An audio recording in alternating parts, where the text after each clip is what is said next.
Hello বন্ধুরা, তো আজকের থেকে আমি একটা নতুন মিনি ব্লগ শুরু করছি। তো আজকে সকালে ঘুম থেকে উঠে আশিপাশি কাম সব সেরে তারপরে চলে আসলাম রান্নাঘরে। তো রান্নাঘরে রুটি তরকারি বানিয়ে নিচ্ছি সবার জন্য।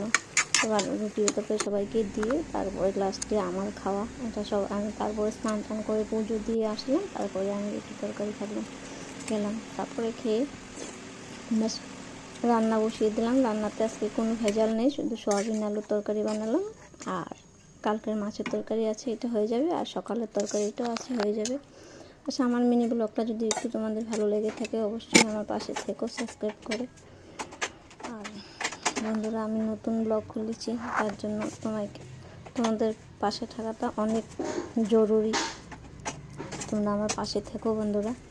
তো আমার সব কাজটা সেরে এই যে রান্নাঘর পরিষ্কার করে নিলাম। তো কেমন হয়েছে আমার মিনি ব্লগটা? সবাই ভালো থেকো, সুস্থ থাকো।